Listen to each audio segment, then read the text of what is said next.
अस्सलाम वालेकुम, सत श्री अकाल, नमस्कार और आदाब दोस्तों। ਅੱਜ ਦਾ ਦਿਨ ਇੱਕ ਕਾਲਾ ਦਿਨ, ਕਾਲੇ ਦਿਹਾੜ ਦੇ ਤੌਰ 'ਤੇ ਔਰ ਸਾਡੀ ਪਤਾ ਨਹੀਂ ਕੀ ਅਸੀਂ ਜਿਸ ਦੁਨੀਆ 'ਤੇ ਵਸ ਰਹੇ ਹਾਂ ਉੱਥੇ ਸਾਨੂੰ ਹਰ ਰੋਜ਼ ਕਾਲੇ ਦਿਹਾੜ ਦੇ ਤੌਰ 'ਤੇ ਮਿਲਦਾ ਹੈ। ਕੁਝ ਲੋਕ ਗੰਦੇ ਲੋਕ, ਉਹਨਾਂ ਦੇ ਕਾਰਨ ਦੁਨੀਆ ਦਾ ਅਮਨ ਤਬਾਹ ਹੋ ਚੁੱਕਿਆ ਹੈ। ਔਰ ਅਗਰ ਅਸੀਂ ਦੇਖੀਏ ਕਿ ਇਹ ਲੋਕ ਕੌਣ ਹਨ, ਤੇ ਇਹ ਲੋਕ ਬੁਨਿਆਦੀ ਤੌਰ 'ਤੇ ਇੱਕ ਹੀ ਸੋਚ ਦੇ ਲੋਕ ਹਨ। ਅੱਜ ਅਸੀਂ ਗੱਲ ਕਰਾਂਗੇ ਜਿਹੜਾ ਕਾਬਲ ਦੇ ਅੰਦਰ ਗੁਰਦੁਆਰਾ ਕਰਤੀ ਪ੍ਰਵਾਨ ਸਾਹਿਬ ਜਿਹੜੇ ਹਨ, ਪਹਿਲੀ ਬਾਦਸ਼ਾਹੀ ਦਾ ਗੁਰਦੁਆਰਾ ਹੈ ਜਿੱਥੇ ਬਾਬਾ ਗੁਰੂ ਨਾਨਕ ਦੇ ਪੈਰ ਪਏ ਸਨ। ਉਸ ਗੁਰਦੁਆਰੇ 'ਤੇ ਉਹ ਇਸ ਵੇਲੇ ਅੰਡਰ ਅਟੈਕ ਹੈ। ਉੱਥੇ ਬੰਬ ਧਮਾਕੇ ਵੀ ਹੋਏ ਹਨ ਔਰ ਉੱਥੇ ਫਾਇਰਿੰਗ ਵੀ ਹੋ ਰਹੀ ਹੈ। ਦੱਸਿਆ ਜਾ ਰਿਹਾ ਹੈ ਕਿ ਪੁਲਿਸ ਨੇ ਪੂਰੇ ਇਲਾਕੇ ਨੂੰ ਘੇਰੇ ਦੇ ਵਿੱਚ ਲੈ ਲਿਆ ਹੈ, ਪੂਰੇ ਕਾਬਲ ਨੂੰ, ਔਰ ਉਹਦੇ ਆਸੇ-ਪਾਸੇ ਦੀ ਜਿਤਨੀਆਂ ਸਟਰੀਟਸ ਹਨ। ਲੇਕਿਨ ਨਾਲ ਖਬਰਾਂ ਇਹ ਵੀ ਆ ਰਹੀਆਂ ਹਨ ਕਿ ਉਹਦੇ ਅੰਦਰ ਕਾਫੀ ਸਾਰੇ ਜਿਹੜੇ ਸਾਡੇ ਸਿੱਖ ਭੈਣਾਂ ਭਰਾ ਹਨ, ਉਹ ਉਸ ਕੰਪਲੈਕਸ ਦੇ ਅੰਦਰ ਉਹਨਾਂ ਦੀ ਰਿਹਾਇਸ਼ ਹੈ ਔਰ ਉੱਥੇ ਰਹਿ ਰਹੇ ਹਨ। ਸੋ ਉਹਨਾਂ ਦੀ ਜ਼ਿੰਦਗੀ ਇਸ ਵੇਲੇ ਖਤਰੇ ਦੇ ਵਿੱਚ ਹੈ। ਕੁਛ ਹਲਾਕਤਾਂ ਦਾ ਜਿਹੜਾ ਉਹ ਵੀ ਕੁਛ ਨਿਊਜ਼ ਆ ਰਹੀਆਂ ਹਨ, ਲੇਕਿਨ ਅਜੇ ਤੱਕ ਅਥੈਂਟਿਸਿਟੀ ਜਿਹੜੀ ਹੈ ਉਹ ਸਾਨੂੰ ਨਹੀਂ ਮਿਲ ਰਹੀ। ਮੁਖਤਲਿਫ ਵੀਡੀਓ ਕਲਿੱਪਸ ਆ ਰਹੇ ਹਨ, ਲੇਕਿਨ ਇਹ ਹਕੀਕਤ ਹੈ ਕਿ ਉਹਦੇ ਅੰਦਰ ਕਾਫੀ ਸਾਰੇ ਲੋਕ ਹਨ ਜਿਨ੍ਹਾਂ ਦੀ ਤਾਦਾਦ ਦਰਜਨਾਂ ਦੇ ਵਿੱਚ ਹੈ। ਇਹਨਾਂ ਲੋਕਾਂ ਦੀ ਜਾਨਾਂ ਨੂੰ ਖਤਰਾ ਹੈ ਔਰ ਇਸ ਤੋਂ ਉੱਤੇ ਜਿਹੜੀ ਹੈ ਕਿ ਗੁਰਦੁਆਰੇ ਨੂੰ ਜਿਹੜੀ ਹੈ ਉਸ ਦੀ ਹੁਰਮਤ, ਉਸ ਨੂੰ ਪਮਾਲ ਕੀਤਾ ਗਿਆ ਹੈ, ਉਸ ਨੂੰ ਉਹਦੇ 'ਤੇ ਜਿਹੜਾ ਹੈ ਉਹ ਅਟੈਕ ਹੋਇਆ ਹੈ, ਜਿਹੜਾ ਕਿ ਬਹੁਤ ਹੀ ਨਿੰਦਣਯੋਗ ਹੈ। ਇਸ ਤੋਂ ਪਿੱਛੇ ਅਸੀਂ ਜਾਈਏ ਤਾਂ ਕੁਛ ਇੰਡੀਆ ਦੇ ਵਿੱਚ ਵੀ ਐਸੇ ਹੀ ਹਾਲਾਤ ਚੱਲ ਰਹੇ ਹਨ। ਜਿਹੜੀ ਕਿ ਪਿਛਲੇ ਦਿਨੋਂ ਇੱਕ ਇਸ਼ੂ ਖੜਾ ਹੋਇਆ ਕਿ ਕੁਛ ਲੋਕਾਂ ਨੇ ਹਜ਼ੂਰ ਸੱਲੱਲਾਹੁ अलैहि वसल्लम ਦੀ ਜ਼ਾਤ 'ਤੇ ਜਿਸ ਤਰੀਕੇ ਦੀ ਇੱਕ ਨੈਗੇਟਿਵ ਰਿਮਾਰਕਸ ਦਿੱਤੇ, ਉਸ 'ਤੇ ਮੁਸਲਿਮ ਕਮਿਊਨਿਟੀ ਸਾਡੀ ਜਿਹੜੀ ਹੈ ਉਹ ਸਾਰੀ ਆਪਣਾ ਇਹਤਜਾਜ ਰਿਕਾਰਡ ਕਰ ਰਹੀ ਹੈ। ਇਸ ਤੋਂ ਪਿੱਛੇ ਜਾਈਏ ਤਾਂ ਪਾਕਿਸਤਾਨ ਦੇ ਵਿੱਚ ਵੀ ਬੰਬ ਧਮਾਕਿਆਂ ਦੀ ਜਿਹੜੀ ਇੱਕ ਹੈ ਉਹ ਲੰਬੀ ਲਾਈਨ ਲੱਗੀ ਹੋਈ ਹੈ। ਅਗਰ ਅਸੀਂ ਦੇਖੀਏ ਤਾਂ ਉਹਦੇ ਵਿੱਚ ਜਿਹੜੇ ਸੂਫੀ ਦਰਬਾਰ ਹਨ, ਮਸੀਤਾਂ ਹਨ, ਉਹ ਵੀ ਨਹੀਂ ਬਚੀਆਂ। ਦਾਤਾ ਸਾਹਿਬ ਜੈ ਸੂਫੀ ਬਜ਼ੁਰਗ ਜਿਹੜੇ ਹਨ ਉਹਨਾਂ ਦੇ ਦਰਬਾਰ 'ਤੇ ਵੀ ਹਮਲਾ ਹੁੰਦਾ ਔਰ ਪਾਕਿਸਤਾਨ ਦੇ ਵਿੱਚ ਹਰ ਸ਼ਹਿਰ ਦੇ ਵਿੱਚ ਉਹ ਹਮਲੇ ਹੋਏ ਹਨ। ਹੁਣ ਅਗਰ ਦੇਖੀਏ ਕਿ ਹਮਲੇ ਕੌਣ ਕਰਦਾ ਹੈ, ਤੇ ਉਹ ਇੱਕੋ ਹੀ ਸੋਚ ਹੈ ਜਿਸ ਤਰੀਕੇ ਦੇ ਨਾਲ ਮੈਂ ਸਟਾਰਟ ਦੇ ਵਿੱਚ ਦੱਸਿਆ ਸੀ ਕਿ ਉਹੀ ਮਜ਼ਹਬੀ ਰਿਲੀਜੀਅਸ ਜਿਹੜੇ ਆ, ਐਕਸਟ੍ਰੀਮਿਸਟ ਜਿਹੜੇ ਆ, ਇਹ ਸਾਰਾ ਕੁਛ ਉਹ ਕਰਦੇ ਆ। ਇਹ ਐਕਸਟ੍ਰੀਮਿਜ਼ਮ ਕਿਵੇਂ ਇਹਨਾਂ ਦੇ ਅੰਦਰ ਪੈਦਾ ਹੁੰਦੀ ਹੈ, ਇਹਨਾਂ ਹੀ ਸਮਾਜਾਂ ਦੇ ਅੰਦਰ, ਤੇ ਸਾਨੂੰ ਥੋੜ੍ਹੀ ਜਿਹੀ ਸਮਝ ਆ ਜਾਂਦੀ ਹੈ ਕਿ ਤੁਸੀਂ ਮਜ਼ਹਬੀ ਦਰਿੰਦਗੀ ਵਧਾ ਦਿਓਗੇ, ਇਹ ਰਾਈਟਸ ਦੇ ਦਿਓਗੇ ਕਿਸੇ ਵੀ ਸ਼ਖਸ ਨੂੰ ਕਿ ਤੂੰ ਆਪਣੇ ਧਰਮ ਦੇ ਨਾਮ 'ਤੇ ਤੂੰ ਕਿਸੇ ਦਾ ਕਤਲ, ਤੂੰ ਕਿਸੇ ਦੀ ਹੱਤਕ, ਤੂੰ ਕਿਸੇ ਨੂੰ ਥੱਪੜ, ਤੂੰ ਕਿਸੇ ਜਿਸ ਦਾ ਦਿਲ ਕਰੇਗਾ, ਉਹ ਬੇਸ਼ੱਕ ਕੋਈ ਬੱਚਾ ਹੋਵੇ, ਜਵਾਨ ਹੋਵੇ, ਉਹ ਅਗਰ ਅਸੀਂ ਉਸ ਨੂੰ ਬਹੁਤ ਜ਼ਿਆਦਾ ਐਕਸਟ੍ਰੀਮ ਲੈਵਲ 'ਤੇ ਲੈ ਕੇ ਜਾਵਾਂਗੇ ਤਾਂ ਉਹ ਸਾਰਾ ਕਰੇਗਾ। ਦੂਸਰੇ ਨੰਬਰ 'ਤੇ ਅਗਰ ਉਸ ਨੂੰ ਢਿੱਲ ਦੇਵਾਂਗੇ, ਫਿਰ ਅਸੀਂ ਦੇਖਣਾ ਇਹ ਹੁੰਦਾ ਹੈ ਕਿ ਇੱਕਾ ਦੁੱਕਾ ਵਾਕਿਆਤ ਤਾਂ ਚਲੋ ਯੂਰਪ ਦੇ ਵਿੱਚ ਹੁੰਦੇ ਹਨ, ਉਹਨਾਂ ਮੁਲਕਾਂ ਦੇ ਵਿੱਚ ਹੁੰਦੇ ਨੇ, ਅਮਰੀਕਾ ਦੇ ਵਿੱਚ ਹੁੰਦੇ ਨੇ, ਕੈਨੇਡਾ ਦੇ ਵਿੱਚ ਹੁੰਦੇ ਨੇ, ਜਰਮਨੀ ਦੇ ਵਿੱਚ ਹੁੰਦੇ ਨੇ, ਲੇਕਿਨ ਹੋਲ ਸੁਸਾਇਟੀ ਜਿਹੜੀ ਹੈ ਉਹ ਉਹਦੇ ਅਗੇਂਸਟ ਕਿਵੇਂ ਖੜੀ ਹੈ?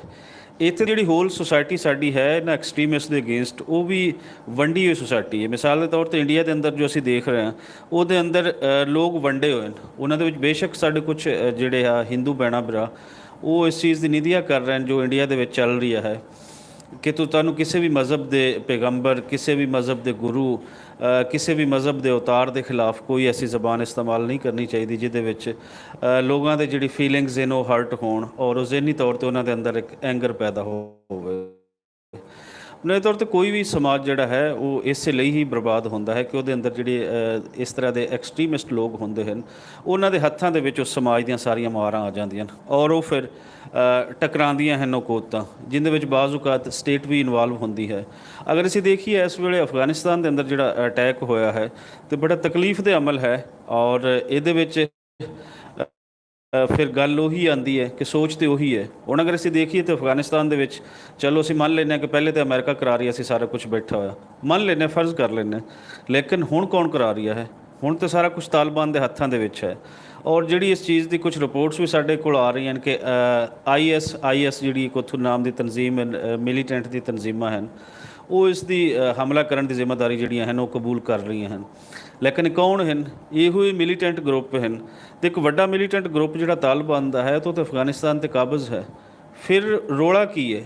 ਹੁਣ ਜਿਹੜੇ ਛੋਟੇ ਛੋਟੇ ਹਨ ਉਹਨਾਂ ਨੂੰ ਤੁਸੀਂ ਵੱਖਰੇ ਵੱਖਰੇ ਪੋਰਸ਼ਨ ਬਣਾ ਕੇ ਦਿਓਗੇ ਕਿ ਇਹ ਤੁਹਾਡਾ ਪੋਰਸ਼ਨ, ਇਹ ਤੁਹਾਡਾ ਪੋਰਸ਼ਨ, ਤਾਂ ਜੇ ਤੁਸੀਂ ਆਪਣੀ ਇੱਥੇ ਇੱਕ ਜਿਹੜੀ ਇੱਕ ਮਜ਼ਹਬੀ ਜਿਹੜੀ ਹਕੂਮਤ ਹੈ ਤੁਸੀਂ ਕਾਇਮ ਕਰ ਸਕੋ ਔਰ ਇੱਥੋਂ ਦੇ ਲੋਕਾਂ ਦਾ ਤੁਸੀਂ ਜੀਣਾ ਹਰਾਮ ਕਰ ਸਕੋ। ਇਸ ਤੇ ਦੁਨੀਆ ਨੂੰ ਸੋਚਣਾ ਹੋਏਗਾ, ਖਾਸ ਕਰ ਜਿਹੜੇ ਪੰਜਾਬੀ ਹਨ ਇਹਨਾਂ ਨੂੰ ਵੀ ਸੋਚਣਾ ਹੋਏਗਾ। ਹੋਰ ਜਿਹੜੇ ਨਾਲ ਸਾਡੇ ਆਸੇ-ਪਾਸੇ ਦੀਆਂ ਕੌਮਾਂ ਨੇ ਉਹਨਾਂ ਨੇ ਵੀ ਸੋਚਣਾ ਹੋਏਗਾ ਕਿ ਜਿਹੜੇ ਇਹ ਲੋਕ ਹਨ ਇਹਨਾਂ ਨੂੰ ਅਸੀਂ ਕਿਵੇਂ ਪਿੱਛੇ ਸੁੱਟ ਸਕਦੇ ਹਾਂ, ਅਸੀਂ ਕਿਵੇਂ ਉਹ ਸੋਚ ਆਪਣੇ ਅੰਦਰ ਪੈਦਾ ਕਰ ਸਕਦੇ ਹਾਂ। ਜਿਹੜੀ ਬਾਬੇ ਨਾਨਕ ਦੀ ਸੋਚ ਹੈ, ਜਿਹੜੀ ਬਾਬੇ ਬੁੱਲੇ ਦੀ ਸੋਚ ਹੈ, ਜਿਹੜੀ ਬਾਬਾ ਫਰੀਦ ਦੀ ਸੋਚ ਹੈ, ਜਿਹੜੀ ਭਗਤ ਕਬੀਰ ਦੀ ਸੋਚ ਹੈ, ਜਿਹੜੀ ਮੀਆਂ ਮੁਹੰਮਦ ਬਖਸ਼ ਦੀ ਸੋਚ ਹੈ, ਇਸ ਨੂੰ ਅਸੀਂ ਇਸ ਦਾ ਰਿਵਾਈਵਲ ਕਿਵੇਂ ਕਰ ਸਕਦੇ ਹਾਂ। ਤਾਂ ਕਿ ਇਹ ਤਾਂ ਅਫਗਾਨਿਸਤਾਨ ਦੇ ਅੰਦਰ ਹੋ ਰਹੀ ਹੈ ਜਿਹੜਾ ਬੜਾ ਤਕਲੀਫ ਦੇ ਅਮਲ ਹੈ, ਲੇਕਿਨ ਇਸ ਤੋਂ ਅੱਗੇ ਕੀ ਹੈ।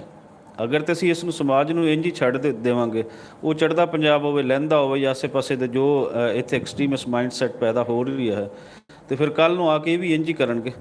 ਸੋ ਇਹਦੇ 'ਤੇ ਸੋਚਣ ਦੀ ਲੋੜ ਹੈ ਔਰ ਬੜਾ ਇਸ ਵੇਲੇ ਦਿਲ ਦੁਖੀ ਹੈ। ਔਰ ਜਿਹੜੇ ਵੀ ਦੁਨੀਆ ਭਰ ਦੇ ਵਿੱਚ ਸਾਡੇ ਸਿੱਖ ਭੈਣਾਂ ਭਰਾ ਬੈਠੇ ਹਨ ਉਹਨਾਂ ਦੇ ਨਾਲ ਸਾਨੂੰ ਪੂਰਾ ਅਫਸੋਸ ਹੈ, ਪੂਰੇ ਦੁੱਖ ਦਾ ਅਸੀਂ ਇਜ਼ਹਾਰ ਕਰਦੇ ਹਾਂ ਕਿ ਅਸੀਂ ਹਮੇਸ਼ਾ ਇਹਨਾਂ ਦੀ ਨਿੰਦਿਆ ਕਰਦੇ ਹਾਂ, ਚਾਹੇ ਇਹਨਾਂ ਦੇ ਨਾਮ ਦੇ ਨਾਲ ਕੋਈ ਮੁਸਲਿਮ ਨਾਮ ਲੱਗਿਆ ਹੋਵੇ, ਚਾਹੇ ਹਿੰਦੂ ਨਾਮ ਲੱਗਿਆ ਹੋਵੇ, ਚਾਹੇ ਕ੍ਰਿਸਚੀਅਨ ਨਾਮ ਲੱਗਿਆ ਹੋਵੇਗਾ। ਸਾਨੂੰ ਇਹ ਜਿਹੜੇ ਗਰੁੱਪਸ ਹਨ ਇਹਨਾਂ ਤੋਂ ਸਾਡੇ ਥੋੜ੍ਹਾ ਜਿਹਾ ਮਜ਼ਹਬਾਂ ਤੋਂ ਉੱਤੇ ਹੋ ਕੇ ਆਪਣਾ ਇੱਕ ਵੱਡਾ ਬਲਾਕ ਸਾਨੂੰ ਬਣਾਉਣਾ ਪਏਗਾ, ਉਹ ਹਿਊਮਨਿਸਟ ਦਾ ਬਣਾਉਣਾ ਪਏਗਾ। ਔਰ ਉਹਨਾਂ ਦੀ ਇੱਕੋ ਹੀ ਡਿਮਾਂਡ ਹੋਏ ਕਿ ਮਜ਼ਹਬ ਤੁਹਾਡੇ ਆਪਣੇ ਆਪਣੇ, ਜਿਵੇਂ ਭਗਤ ਕਬੀਰ ਦੀ ਇੱਕ ਜਿਹੜੀ ਇੱਕ ਲਾਈਨ ਚੱਲੀ ਆ ਰਹੀ ਹੈ, ਸਾਨੂੰ ਉਸ ਲਾਈਨ 'ਤੇ ਚੱਲਣਾ ਹੋਏਗਾ ਜਿਹੜੇ ਸਾਡੇ ਸੂਫੀਆਂ ਗੁਰੂਆਂ ਦੇ ਸਾਰਿਆਂ 'ਤੇ ਚੱਲੀ ਆ ਰਹੀ ਹੈ ਕਿ ਧਰਮ ਤੁਹਾਡਾ ਜੋ ਵੀ ਹੈ, ਤੁਸੀਂ ਜਿਸ ਘਰ ਦੇ ਵਿੱਚ ਪੈਦਾ ਹੁੰਦੇ ਹੋ ਡੈਫੀਨੇਟਲੀ ਤੁਹਾਡਾ ਉਹੀ ਧਰਮ ਹੋਣਾ ਹੈ, ਲੇਕਿਨ ਉਸ ਦੀ ਬੁਨਿਆਦ 'ਤੇ ਤੁਸੀਂ ਕਿਸੇ ਦੇ ਦੂਸਰੇ ਮਜ਼ਹਬ 'ਤੇ ਹਮਲਾਵਰ ਨਹੀਂ ਹੋ ਸਕਦੇ। ਅੱਛੇ ਲੋਕ ਹਰ ਮਜ਼ਹਬ ਦੇ ਵਿੱਚ ਹਨ, ਹਰ ਮਜ਼ਹਬ ਦੇ ਮੰਨਣ ਵਾਲੇ ਹਨ, ਸਾਡੇ ਹਿੰਦੂ ਭੈਣਾਂ ਭਾਈ ਵੀ ਹਨ, ਸਿੱਖ ਵੀ ਹਨ, ਮੁਸਲਮਾਨ ਵੀ ਹਨ, ਕ੍ਰਿਸਚੀਅਨ ਵੀ ਹਨ, ਯਹੂਦੀ ਵੀ ਹਨ, ਹਰ ਮਜ਼ਹਬ ਦੇ ਵਿੱਚ ਅੱਛੇ ਲੋਕ ਹਨ। ਸੋ ਇਹਨਾਂ ਅੱਛੇ ਲੋਕਾਂ ਨੂੰ ਜਿਹੜਾ ਇੱਕ ਵੱਡਾ ਗਰੁੱਪ ਉਹ ਅੱਗੇ ਵਧਣਾ ਚਾਹੀਦਾ ਹੈ ਔਰ ਇਹਨਾਂ ਨੂੰ ਅਸੀਂ ਕਿਵੇਂ ਪਿੱਛੇ ਹਟਾ ਸਕਦੇ ਹਾਂ, ਦੁਨੀਆ ਨੂੰ ਇਸ 'ਤੇ ਸੋਚਣਾ ਹੋਏਗਾ। ਕਿਉਂਕਿ ਆਸੇ-ਪਾਸੇ ਇੱਕ ਦੁਬਾਰਾ ਤੋਂ ਜਿਹੜੀ ਜਿਵੇਂ ਇੱਥੇ ਇੱਕ ਥਰਡ ਵਰਲਡ ਕੰਟਰੀਜ਼ ਦੇ ਵਿੱਚ ਭੁੱਖ ਦੀ ਲਹਿਰ ਔਰ ਇਵਨ ਕਿ ਹੁਣ ਤਾਂ ਐਡਵਾਂਸ ਕੰਟਰੀ ਦੇ ਵਿੱਚ ਉਹ ਵੀ ਵੱਧ ਰਹੀ ਹੈ, ਉਵੇਂ ਉਵੇਂ ਇਹ ਅੱਗੇ ਵਧਣ ਦਾ ਸਾਨੂੰ ਖਤਰਾ ਹੈ। ਸੋ ਇਸ ਖਤਰੇ ਨੂੰ ਅਸੀਂ ਕਿਵੇਂ ਦੇਖਣਾ ਹੈ, ਇਹ ਬਹਿਸੀਅਤ ਸਿਟੀਜ਼ਨ ਮੇਰੀ ਵੀ ਡਿਊਟੀ ਬਣਦੀ ਹੈ, ਤੁਹਾਡੀ ਵੀ ਡਿਊਟੀ ਬਣਦੀ ਹੈ। ਔਰ ਅਸੀਂ ਸੋਸ਼ਲ ਮੀਡੀਆ ਰਾਹੀਂ ਇਸ ਤਰ੍ਹਾਂ ਦੀ ਵੀਡੀਓਜ਼ ਪਾ ਕੇ ਅਸੀਂ ਕਿਵੇਂ ਇੱਕ ਵੱਡਾ ਬਲਾਕ ਆਪਣਾ ਬਣਾ ਸਕਦੇ ਹਾਂ ਕਿ ਸਾਨੂੰ ਜੀਣ ਦਿਓ, ਅਸੀਂ ਇੱਥੇ ਜੀਣਾ ਹੈ ਔਰ ਜੀਣਾ ਹੀ ਹਰ ਇਨਸਾਨ ਦਾ ਬੁਨਿਆਦੀ ਹੱਕ ਹੈ। ਰੱਬ ਜਿਸ ਨੂੰ ਪੈਦਾ ਕਰਦਾ ਹੈ, ਰੱਬ ਜਿਸ ਨੂੰ ਰਿਸਪੈਕਟ ਦਿੰਦਾ ਹੈ, ਕਿਸੇ ਵੀ ਮਜ਼ਹਬ ਦੇ ਪੈਗੰਬਰ ਨੂੰ, ਗੁਰੂ ਨੂੰ, ਅਤੇ ਉਹਨੂੰ ਇੱਕ ਆਮ ਬੰਦੇ ਨੂੰ ਵੀ ਉਸ ਨੂੰ ਇੱਜ਼ਤ ਦੇਣੀ ਚਾਹੀਦੀ ਹੈ। ਭਲੇ ਮੰਨੋ ਤੁਸੀਂ ਆਪਣੇ ਆਪਣੇ, ਲੇਕਿਨ ਇਹਨਾਂ ਚੀਜ਼ਾਂ ਦੇ ਵਿੱਚ ਜਦੋਂ ਅਸੀਂ ਦੇਖਾਂਗੇ, ਇਹ ਮੰਨ ਲਵਾਂਗੇ, ਇਸ ਨਜ਼ਰੀਏ ਨੂੰ, ਇਸ ਫਲਸਫੇ ਨੂੰ, ਹਿਊਮੈਨਿਟੀ ਦੇ ਇਨਸਾਨੀਅਤ ਦੇ ਫਲਸਫੇ ਨੂੰ ਮੰਨ ਲਵਾਂਗੇ ਕਿ ਸਭ ਤੋਂ ਪਹਿਲੇ ਇਨਸਾਨ ਹੈ, ਸੱਚੇ ਰੱਬ ਦੇ ਬਣਾਏ ਸਾਰੇ ਇਨਸਾਨ ਜਿਹੜੇ ਹਨ ਉਹ ਇਕੁਅਲ ਲੈਵਲ 'ਤੇ ਹਨ, ਅਤੇ ਫਿਰ ਇਹ ਸੋਚ ਕੁਛ ਮੁੱਕ ਜਾਏਗੀ। ਤਕਲੀਫ ਦੇ ਅਮਲ ਹੈ ਔਰ ਇਹਦੇ ਵਿੱਚ ਮਜ਼ੀਦ ਮੈਂ ਨਹੀਂ ਕੁਛ ਕਹਿ ਸਕਦਾ ਕਿਉਂਕਿ ਅੱਗੇ ਸਾਡੇ ਕੋਲ ਕੋਈ ਐਸੇ ਠੋਸ ਫਿਗਰਸ ਨਹੀਂ ਹਨ ਜਿਸ ਦੀ ਬੁਨਿਆਦ ਅਸੀਂ ਤੁਹਾਡੇ ਨਾਲ ਸ਼ੇਅਰ ਕਰੀਏ। ਜਿਵੇਂ ਹੀ ਕੋਈ ਚੀਜ਼ਾਂ ਸਾਡੇ ਸਾਹਮਣੇ ਆਉਂਦੀਆਂ ਹਨ ਤਾਂ ਅਸੀਂ ਤੁਹਾਨੂੰ ਦੱਸਾਂਗੇ। ਉਹ ਬਾਬਾ ਨਜਮੀ ਦੇ ਲਾਈਨਸ 'ਤੇ ਕੁਛ ਮੈਂ ਇਸ ਦਾ ਐਂਡ ਕਰਨਾ ਚਾਹੁੰਦਾ ਹਾਂ ਕਿ ਮਸਜਿਦ ਮੇਰੀ ਤੂੰ ਕਿਉਂ ਡਾਵੇਂ, ਮੈਂ ਕਿਉਂ ਤੋੜਾ ਮੰਦਰ ਨੂੰ, ਮਸਜਿਦ ਮੇਰੀ ਤੂੰ ਕਿਉਂ ਡਾਵੇਂ, ਮੈਂ ਕਿਉਂ ਤੋੜਾ ਮੰਦਰ ਨੂੰ, ਆ ਜਾ ਦੋਵੇਂ ਬਹਿ ਕੇ ਪੜ੍ਹੀਏ ਇੱਕ ਦੂਜੇ ਦੇ ਅੰਦਰ ਨੂੰ। ਸੋ ਸਾਨੂੰ ਇੱਕ ਦੂਜੇ ਦੇ ਅੰਦਰ ਨੂੰ ਸਮਝਣ ਦੀ ਲੋੜ ਹੈ ਔਰ ਉਹ ਅੰਦਰ ਸਭ ਦਾ ਜਿਵੇਂ ਹੀ ਇੱਕ ਹੁੰਦਾ ਹੈ ਔਰ ਹੁੰਦਾ ਹੀ ਹੈ ਜਿਹੜਾ ਖੁਦਾ ਹੈ, ਕੁਦਰਤ ਹੈ, ਇਹ ਸਭ ਲੋਕਾਂ ਦੀ ਤਖਲੀਕ ਇੱਕੇ ਬੁਨਿਆਦ 'ਤੇ ਕਰਦੀ ਹੈ। ਔਰ ਅਗਰ ਉਸ ਤਖਲੀਕ ਦਾ ਜੁਜ਼, ਉਸ ਤਕਲੀਫ ਦੀ ਬੇਸ ਅਸੀਂ ਮੁਹੱਬਤ, ਅਮਨ ਔਰ ਆਪਸੀ ਪਿਆਰ ਨੂੰ ਬਣਾ ਲਵੀਏ ਤਾਂ ਫਿਰ ਇਹ ਸਮਾਜ ਉਹ ਸਮਾਜ ਬਣ ਜਾਣਗੇ ਜਿਹੜੇ ਮਿਸਾਲੀ ਸਮਾਜ ਹੋਣਗੇ। ਬਹੁਤ ਸ਼ੁਕਰੀਆ।